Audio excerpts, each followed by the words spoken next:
One होना शुरू हो जाता है। हाँ जी, चलें, ये चैप्टर 10 है हमारा, राइट। यस सर, इसका नाम मुझे नहीं पता क्या है, बस एक नाम सेकंड। को रहने ही देते हैं। ये मेरे ख्याल से है रेडिएशंस के हवाले से, ये है कोई एटॉमिक, फिर वो मैंने सॉरी। पिक्चर भी क्रॉप कर दी है ना सवालों की, तो मुझे हम्म। पता नहीं क्या है। अच्छा, चलें बेटा, हम्म। ये पहला है आपके पास कि if you swallowed an alpha particle and a beta particle which would be the more dangerous. इसकी केमिस्ट्री बड़ी सिंपल सी है। अच्छा देखो, जब हम बात करते हैं रेडिएशंस की या पार्टिकल्स की, लाइक इलेक्ट्रॉन्स हैं, तो उनको ये क्या कहते हैं कि ये बीटा रेडिएशंस होती हैं, बीटा रेज भी इनको कहते हैं, ठीक है, इलेक्ट्रॉन्स के फ्लो को। अच्छा, इसी तरह जो अल्फ़ा पार्टिकल्स होते हैं ना, वो बेसिकली होते हैं हीलियम के न्यूक्लियाई, He2 और 4 इसका मैस होता है। इसका मतलब क्या होता है कि इसमें 2 प्रोटॉन्स हैं प्लस 2 न्यूट्रॉन्स हैं, और ये न्यूक्लियस के अंदर होते हैं दोनों, और ये ओवरऑल 4 पार्टिकल या 4 मैस बना रहे हैं, और इनको हम अल्फ़ा पार्टिकल्स कहते हैं, ठीक है। एक और होती हैं जी gamma rays. Gamma rays electromagnetic radiations होती हैं जो कि जस्ट एक एक्साइटेड न्यूक्लियस से एक्सपेल होती हैं या इमिट होती हैं एट द टाइम ऑफ, यानी कि जब वो एक्साइटेड न्यूक्लियस जो है वो दोबारा ग्राउंड में आना चाहता है, राइट। अच्छा, अब ये तो हो गया। क्वेश्चन यहाँ पे ये कहता है कि आपके पास ये 2 पार्टिकल्स हैं, what is the choice about the destruction of internal body organs. Beta particles जो हैं वो ज़्यादा इफ़ेक्टिव होते हैं डिस्ट्रक्ट करने के लिए, या फिर अल्फ़ा पार्टिकल्स। मैं इसको थोड़ा सा एक्सटेंड भी कर दूं कि अगर इन तीनों में से जब बात हो जाती है डिस्ट्रक्शन की, तो विच वुड बी द मोर, आप कहें कि डेंजरस। तो जो भाई आपकी बॉडी के अंदर जिसकी पेनिट्रेशन पावर जो है वो ज़्यादा होगी, लाइक मैं कहूँ कि हीलियम जो है ये +2 है, इसका चार्ज, इसका चार्ज कितना है? +2। हाँ जी। तो +2 चार्ज होने की वजह से हीलियम क्या करेगा कि कहीं भी जो साथ वाले पार्टिकल, ये जो अल्फ़ा पार्टिकल है हीलियम का न्यूक्लियाई वाला, ये कहीं पड़ोस के पार्टिकल से अट्रैक्ट और रिपेल भी ज़्यादा होगा, क्योंकि ये 2 टाइम्स पॉजिटिव एग्जिस्ट कर रहा है इसके ऊपर। तो if there is some sort of the negative charge और नेगेटिव, यानी कि आप कह लें कि कोई विसिनिटी में एग्जिस्ट कर रहा है, तो ये उसको हैंग अप करेगा, हुकिंग करेगा, और उसके रिजल्ट में अल्फ़ा पार्टिकल की पेनिट्रेशन जो है वो डीप डाइव इतनी नहीं हो पाएगी। Clear? Yes sir. While in the case of the beta particles, उसके ऊपर जस्ट एक 1 इलेक्ट्रॉन के रिलेटेड चार्ज है, सिर्फ एक चार्ज है, तो ऑफ कोर्स ये भी रुकेगा, चार्ज पार्टिकल है तो ये ऑफ कोर्स ये भी साइड के किसी और पॉजिटिव चार्ज पार्टिकल से इफ़ेक्ट होगा, इसकी मूवमेंट भी। क्यों? जैसे वो हमने ब्रैमस्ट्रॉल रेडिएशन में पढ़ा हुआ था कि भाई वहाँ पे न्यूक्लियस अगर पॉजिटिव पड़ा होगा तो वो इस इलेक्ट्रॉन को स्टॉप अप करने की कोशिश करेगा। बिल्कुल उसी पैटर्न पे ये इलेक्ट्रॉन्स भी रुकेंगे, लिहाजा इसकी पेनिट्रेशन पावर अल्फा से तो ज़्यादा है, मतलब उसका +2 था तो वो ज़्यादा रुकने के चांसेस हैं, या interaction to the other particle ज़्यादा है।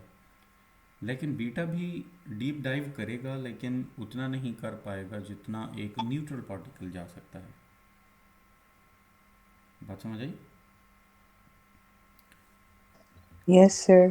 ओके। न्यूट्रल पार्टिकल में अगर आप देखें तो आपके पास पड़ी हैं गैमा रेज, और गैमा रेज बिल्कुल सूदली आराम से घुस जाएंगी वहाँ पे, और विदाउट आप कहें कि किसी की तरफ अट्रैक्ट हुए या रिपेल हुए, क्योंकि इसके ऊपर कोई चार्ज नहीं है, लिहाजा ये गैमा रेज की तो बात ही नहीं हो रही, अल्फा और बीटा की सुन, बात। हाँ मुझे पता है अल्फ़ा बीटा की बात हो रही है। मैंने आपको एक बात कही है कि बच्चे अगर हम तीनों पार्टिकल को कंपेयर करें तो किसकी पेनिट्रेशन पावर मैक्सिमम इसकी हो जाएगी, गैमा रेज की।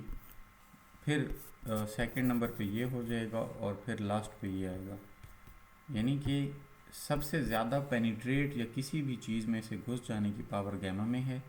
फिर बीटा पे चार्ज थोड़ा सा लेस है as compare to that of alpha particle, इसलिए दूसरा ऑप्शन जो है वो बीटा पार्टिकल्स होंगे, यानी कि वो ज़्यादा डीपली जो है वो किसी लेयर के अंदर पेनिट्रेट कर देंगे और अल्फ़ा बिल्कुल लीस्ट पे, तो लिहाजा सर बीटा सबसे ज्यादा हाँ, नहीं ये बीटा नहीं, गैमा dangerous। गैमा सबसे ज़्यादा करेंगे। नहीं नहीं सर, इस केस हाँ, में इस जो केस में तो हमारा बीटा करेंगे, सवाल ऑफ है। Course of course. उसकी रीज़न फिर आपने यही देनी है कि बीटा के ऊपर चार्ज कम है और अल्फ़ा जो है उसकी पेनिट्रेशन पावर जो है वो बहुत कम है बीटा की सर निस्बत। इस पे charge is less no no, हाँ आप कहेंगे beta penetrates is having the -1 electronic negative charge बस, और जबकि जो हीलियम पार्टिकल है उनका penetrates मास भी ज़्यादा better, है। चार्ज इज लेस -1 का चार्ज। हाँ, और ये हीलियम वाला जो है ये +2 ये वाला है, ठीक है ना। सर एक अल्फा लिख देती हूँ, एक सेकंड, इनके इन बिटवीन वो कंपैरिजन ड्रॉ कर रही हूँ ना। मैं चार्ज ये मोर बता देता हूँ, इधर देखे ना, ये लिखा है हमने। प्लस, एक सेकंड, -2 का चार्ज था ना सर उस पे अल्फा पे। हाँ, अल्फ़ा पे -2 नहीं है भाई, +2 है अल्फ़ा। और बीटा पे -1 का। -1 है। और पेनेट्रेट्स लेस,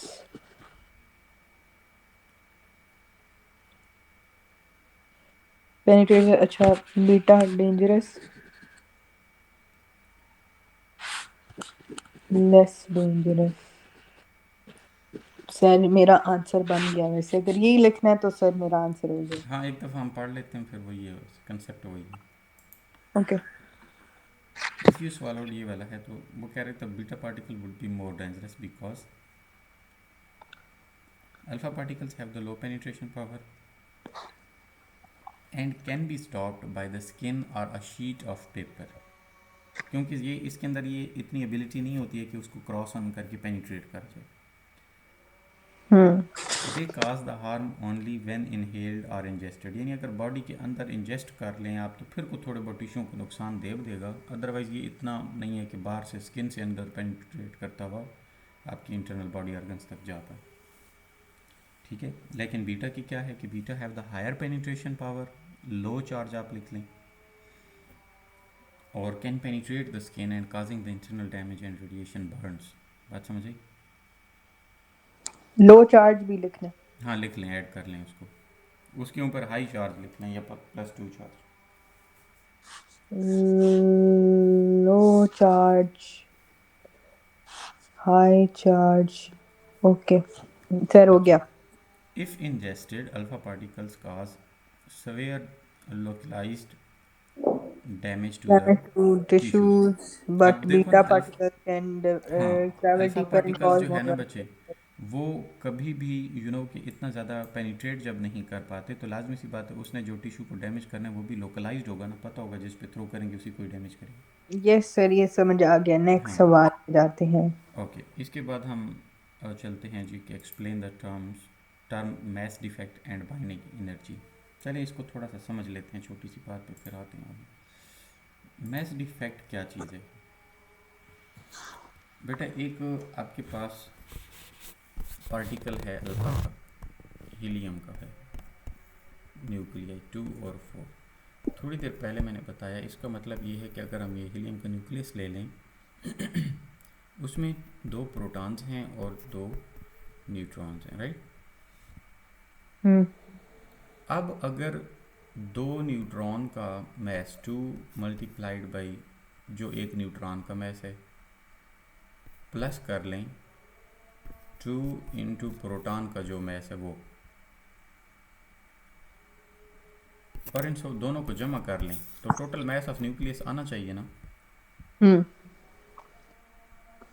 लेकिन अगर ऐसा नहीं हो, उनके अंदर कोई डिफरेंस एग्जिस्ट कर रहा हो, हम्म। तो उसको हम बोलते हैं, वो मैस जितना फ़र्क आएगा उसको हम कहते हैं that is the defective mass. जो फर्क आएगा उनके, अच्छा हाँ, अच्छा। देखो ना, उसूलन तो ऐसे होना चाहिए, 2 न्यूट्रॉन 2 प्रोटॉन हैं तो 2 न्यूट्रॉनों का अलग मैस कर लो, 2 प्रोटॉनों का मैस कर लो, जमा कर लो तो टोटल इसकी इक्वल होना चाहिए। हम्म। लेकिन ऐसा नहीं होता, तो वो कहता है कि ये मैस किधर चला जाता है, ये जो डिफरेंस होता है ये कहाँ से आता है, ये क्यों किधर चला तो जाता है। या तो वो कम भी हो सकता है और वो ज्यादा भी हो सकता हाँ है। हाँ, ये दोनों केस में हो सकता है, मैस डिफेक्ट आमतौर पे कम होता है। ओ। और फिर वो कहता है कि ये मैस किधर चला जाता है, तो ये जो छोटा मोटा डिफेक्टिव मैस आता है ना, बेसिकली ये एनर्जी में कन्वर्ट हो जाता है जब न्यूक्लियस बन रहा होता है। ओ अच्छा अच्छा अच्छा, या वो सर ज्यादा एनर्जी ले लेता है या ज्यादा एनर्जी हाँ, निकाल देता तो आपके पास दो टर्म्स आ गई, एक मैस डिफेक्ट हो गया और दूसरी है बाइंडिंग एनर्जी। है? बाइंडिंग एनर्जी फिर क्या है? बाइंडिंग एनर्जी ये वो एनर्जी है जो डिफेक्टिव मैस जिस एनर्जी में कन्वर्ट होता है, वो एनर्जी बाइंडिंग होती है, कि ये बाइंड करने में, न्यूक्लियस को बाइंड करने में एनर्जी जो लगी है, ये वो है। अच्छा एक second. Mass defect hmm, less or more mass than approximate नहीं, then the total mass of the calculated mass of the nucleons. than calculated mass of न्यूक्लियॉन्स। gluons। ठीक है। और बाइंडिंग एनर्जी। अगर वही मैस जो फ़र्क आता है ना उनका, जो डिफरेंस में, वो अगर एनर्जी में कन्वर्ट हो जाता है तो उसको कहते हैं बाइंडिंग एनर्जी। और ये वो एनर्जी होती है जो न्यूक्लियस को बनाने में लग जाती है, इसलिए वो थोड़ा बहुत मैस को खा के एनर्जी में कन्वर्ट कर देता है। सर मैं वैसे अपने पते के लिए लिखी हूँ ना, ये तो mass converted to energy। हमारा ये वही चीज़ है ना बच्चा, जो हमने पढ़ा था, E = mc²। अच्छा सर। तो हो यहाँ से ये वाला मैस डिफेक्ट अगर आप पुट करें किसी, अब जैसे कि सपोज कोई थोड़े से पॉइंट्स में मैस आया जो चेंज आता है, उसको यहाँ पुट करें तो वो आपको पता लग जाएगा कि उस मैस डिफेक्ट की एनर्जी कितनी है। बिल्कुल सर। सर अब हम पढ़ें उसका जवाब। Exactly exactly। अब हम आते हैं, देखो ये कहता है मैस डिफेक्ट क्या है, the difference between the total mass of nucleons, यानी कि जिसमें प्रोटॉन और न्यूट्रॉन होंगे, और actual mass of the nucleon. Actual mass जो हमें नेचर की तरफ से न्यूक्लियस हमने उठाया वहाँ से कितना था, और ओ हमने खुद जो कैलकुलेटेड ओके। किया वो कितना है। It occurs because some mass is converted into energy during the formation of nucleus। Clear. Hmm. Binding energy बिल्कुल। क्या है, the energy required to separate nucleus into its individual protons and neutron. ये थोड़ी एक टेक्निकल टर्म लिखी है इसने, अगर मैं इसको इजी वे सर में अगर मैं ये भी लिख दूं कि mass converted to energy is binding energy। Mass converted into, Energy is ना, called binding आप यूँ energy। लिखें, the defective mass which has been converted into binding energy. Oh, the defected, defective mass, defective या defected? Defective mass defect होता है ना, तो defective mass जो डिफेक्ट हो गया था। Okay, defective hmm, mass converted into energy। Is called as the binding energy. हाँ is called as। बिल्कुल सही सर, समझ आ गई। एंड नेक्स्ट विच सवाल। Can be calculated by the Einstein equation, that is E = mc²। Oh, okay, can be calculated by E is equals to mc का square. बिल्कुल सही हो गया sir. Where m is the mass defect. ठीक है। And C is the speed of light. Speed बिल्कुल of सही। Light है वो रेडिएशन की, ठीक हो गया। चलिए तो मैं इधर से भी कर लूंगी, कोई मसला नहीं है। हो ठीक जाएगा हो गया। ये। बिल्कुल। अच्छा, how can a nuclear reactor initiate a controlled fission reaction. अब न्यूक्लियर रिएक्टर वो चीज़ है जहाँ पे न्यूक्लियर रिएक्शन को हम कैरी करते हैं, ठीक है। हम्म। और अब वो कहता है कि कंट्रोल्ड एक तो रिएक्शन कौन सा है, और फिशन रिएक्शन होना चाहिए। तो ओवरऑल न्यूक्लियर रिएक्टर के अंदर 2 टाइप के रिएक्शन पॉसिबल हो सकते हैं। न्यूक्लियर रिएक्टर आपने बताया जहाँ पे न्यूक्लियस का रिएक्शन होता है। देखो जहाँ पे न्यूक्लियर रिएक्शंस होते हैं, वे न्यूक्लियर रिएक्शंस देखो बेटे बात सुने, आर हम कंडक्टर। सर वो सुने, बम शम वाले। हाँ वही वही वही सीन बम शम वाली। अब एनर्जी भी तो बना सकते हैं। अब सुनो ना, हम अगर यूँ करते हैं, अपने कहीं से H2+O2 लेके वाटर बना लेते हैं किसी बीकर के अंदर, तो ये न्यूक्लियर रिएक्शन नहीं है, बल्कि ये इलेक्ट्रॉनिक रिएक्शन होता है। इलेक्ट्रॉन बाहर से एक दूसरे के साथ बाइंड कर रहे होते हैं। कि न्यूक्लियर रिएक्शन नहीं होता, हाँ बिल्कुल, इलेक्ट्रॉन बाइंड लगा रहे। क्योंकि हम ये जब इसकी डायग्राम बनाते हैं तो हम कहते हैं एक इलेक्ट्रॉन हाइड्रोजन का, एक ऑक्सीजन का, फिर इधर भी एक ऑक्सीजन का, एक हाइड्रोजन का, और फिर ये आपस में दो बॉन्ड बनाते हैं और फिर ऑक्सीजन के पास इतने इलेक्ट्रॉन अनपेयर्ड होते हैं, तो वो इलेक्ट्रॉन की बात कर रहे हैं ना। बिल्कुल ऐसे ही है। तो वो इलेक्ट्रॉनिक रिएक्शन है, ये तो हम किसी भी केमिस्ट्री लैब में कर सकते हैं।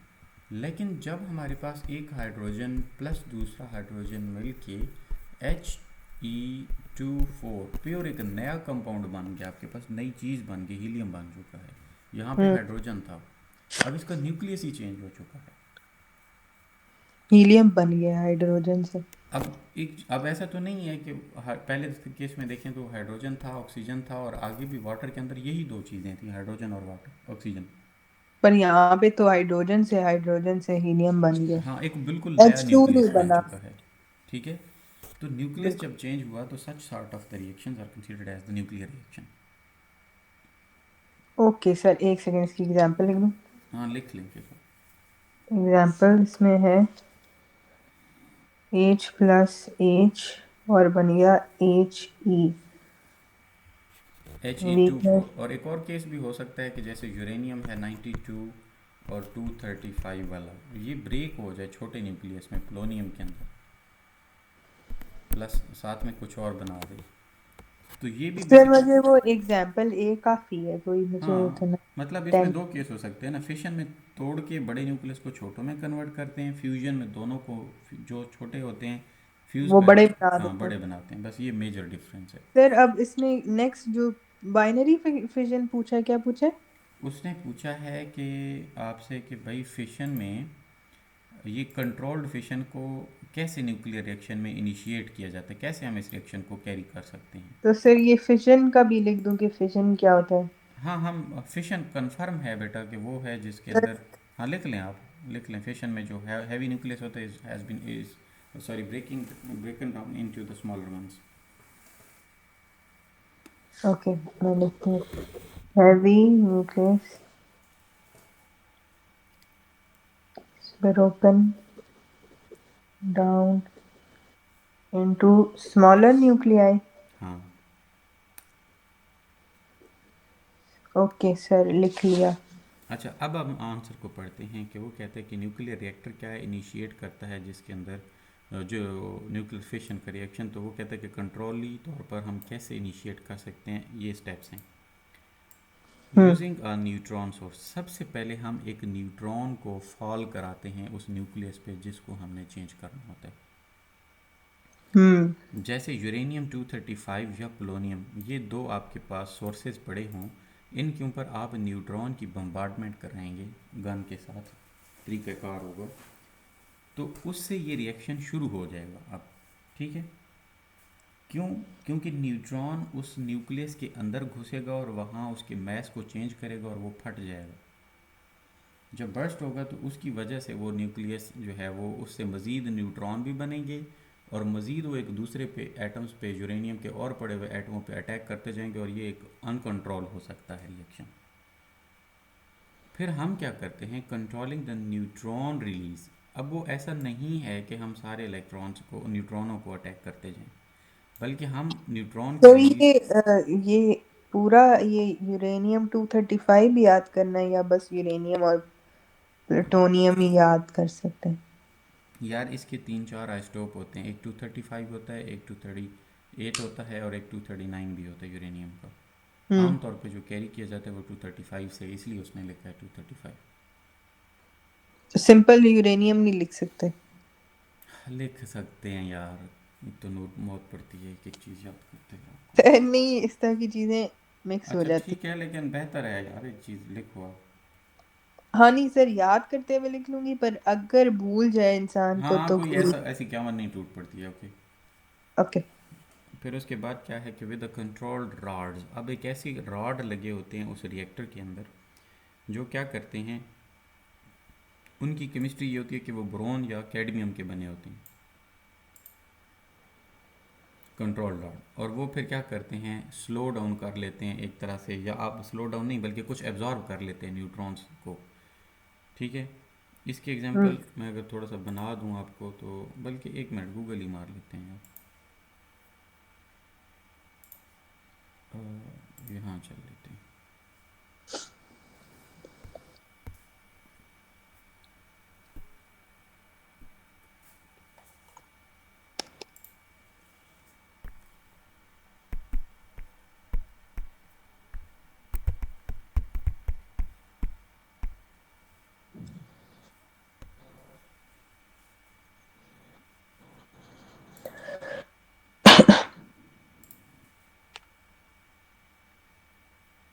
अच्छा, इस चीज़ को थोड़ा सा देखें।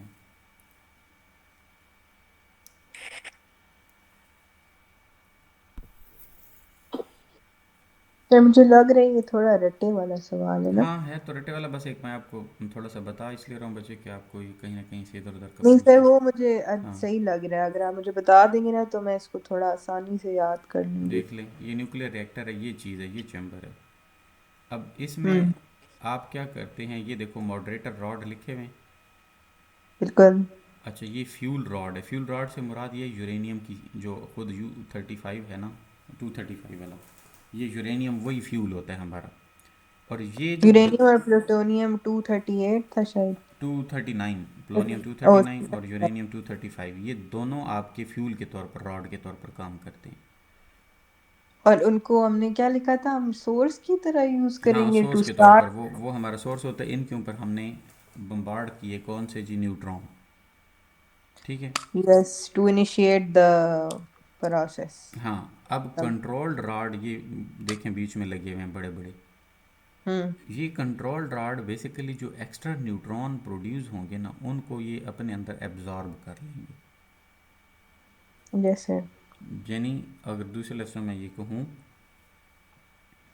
कि जो आपके पास न्यूक्लियर फिशन का रिएक्शन होता है, वो एक यूरेनियम जो है ना, यूरेनियम जब वो टूटता है तो वो पोलोनियम बनाता है सपोज, साथ में प्लस इधर 3 न्यूट्रॉन भी रिलीज़ करता है।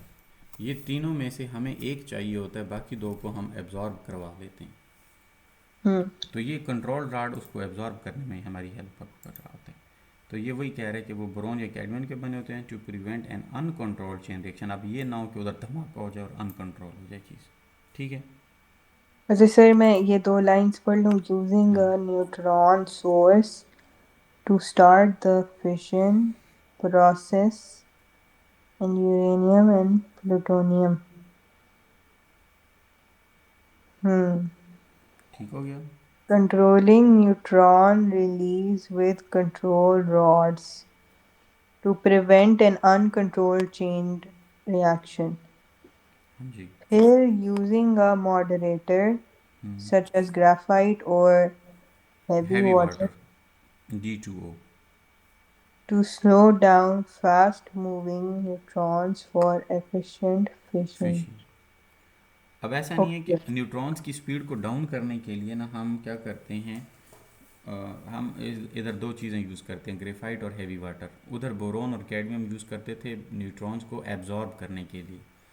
यहाँ पे उसको स्लो डाउन करने के लिए आपके पास ग्रेफाइट और हैवी वाटर यूज़ होगा, और वो फास्ट मूविंग न्यूट्रॉन्स को जो है वो स्लो डाउन कर देंगे।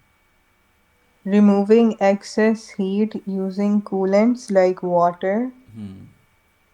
to prevent overheating. यस, अब method. वहाँ ये तो पे, आसान हो जी अब वहाँ पे बहुत ज़्यादा हीट प्रोड्यूस हो गई है, तो उसको हम हीट को कैसे यूज़ करते हैं, वाटर लगा लेते हैं और फिर वो वाटर स्टीम में चला जाता है, जो टरबाइन घुमा के बिजली जनरेट कर सकते हैं। ओ, ओके सर। सर वैसे मुझे याद हो गया, यूरेनियम 235, प्लूटोनियम 239। गुड। आगे हम चलें नेक्स्ट क्वेश्चन की तरफ। क्वेश्चन 4। ये कहता है जी कि name the basic forces of nature. जो नेचर के अंदर बुनियादी तौर पर जब से हम पैदा हुए हैं, यूनिवर्स बनी है, तब से एग्जिस्ट कर रही हैं जो फोर्सेस, वो कौन कौन सी हैं। और फिर वो कहता है जी कि briefly compare the electromagnetic force, जो कि मैग्नेट्स के अंदर एग्जिस्ट करती है, या लाइक कोई भी चार्ज पार्टिकल जब मूव करते हैं तो उसके इर्द गिर्द एक फील्ड क्रिएट होता है, एक वो फोर्स। और ग्रेविटेशनल फोर्स क्या होती है, ये बताएं जी। Name the basic forces. ओ ओ सर, मैं हाँ एक हाँ जी, बार। पढ़ लें। Name the basic forces of nature Briefly compare electromagnetic force and gravitational force. Okay.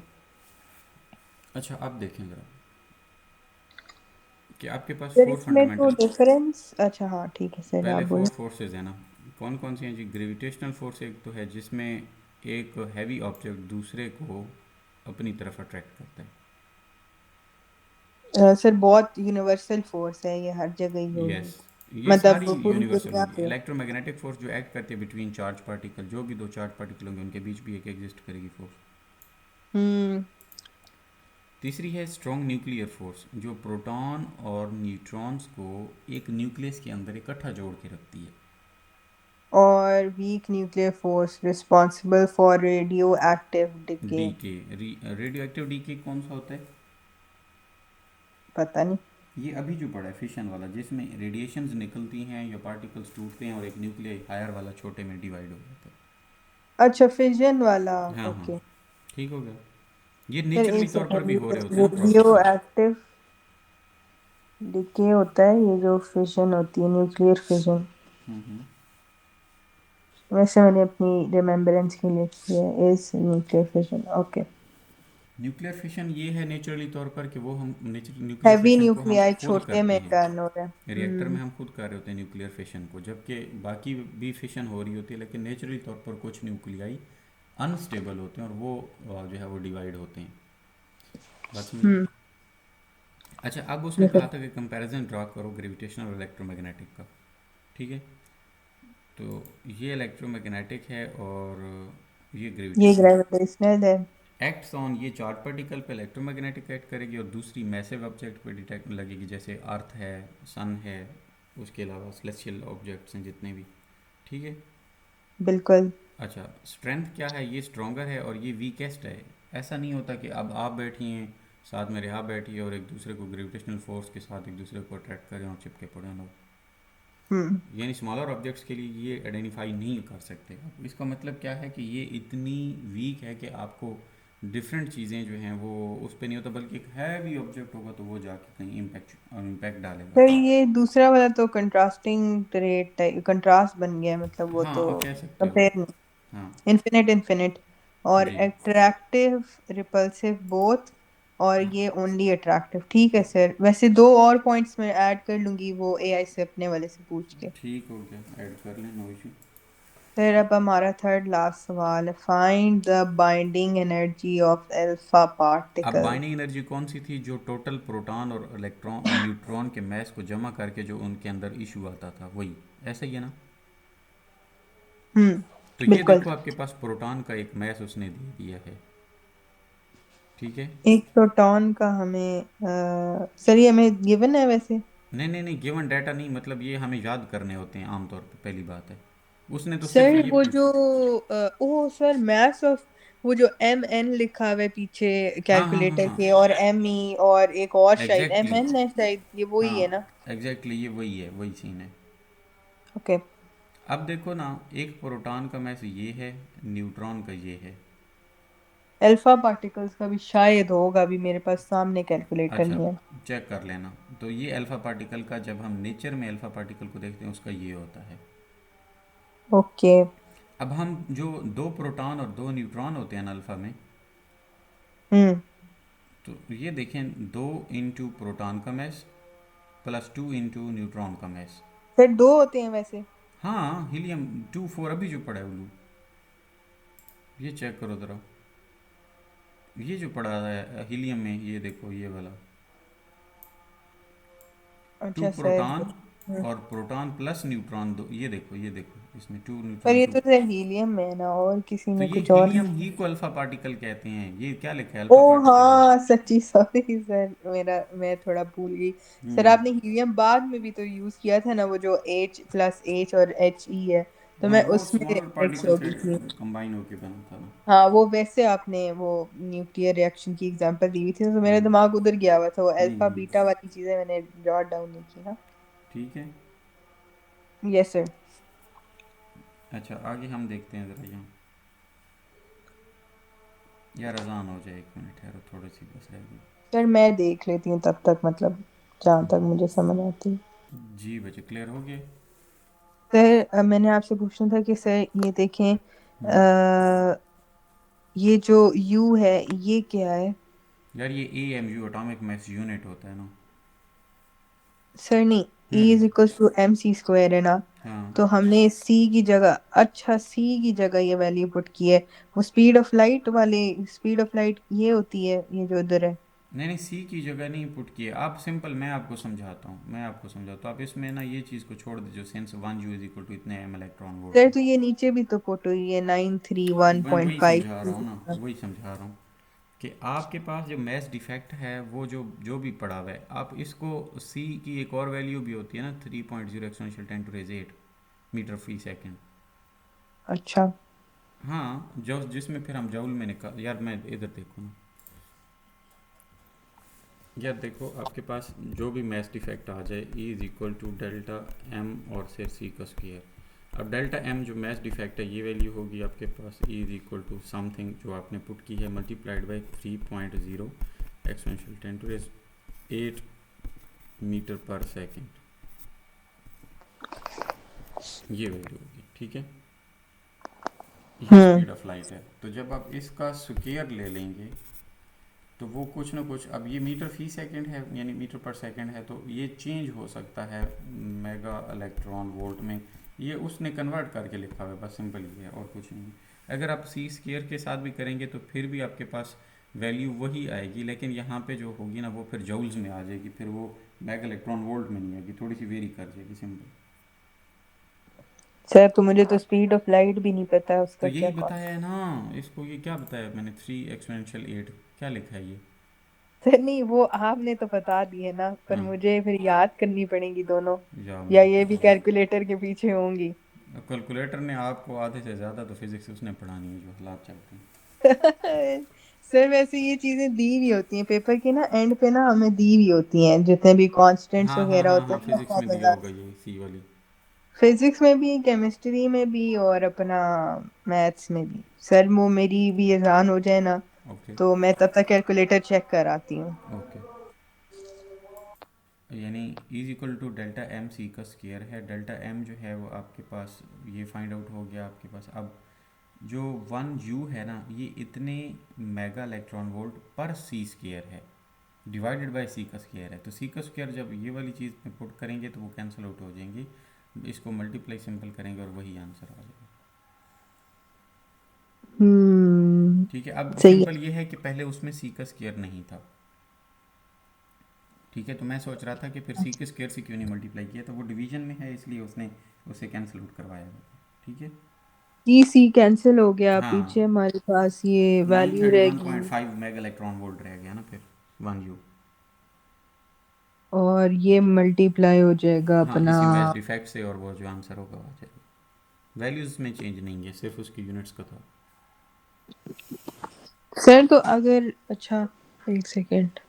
Okay, ये MeV की वैल्यू है, मतलब एक किस्म की, ये जो U है।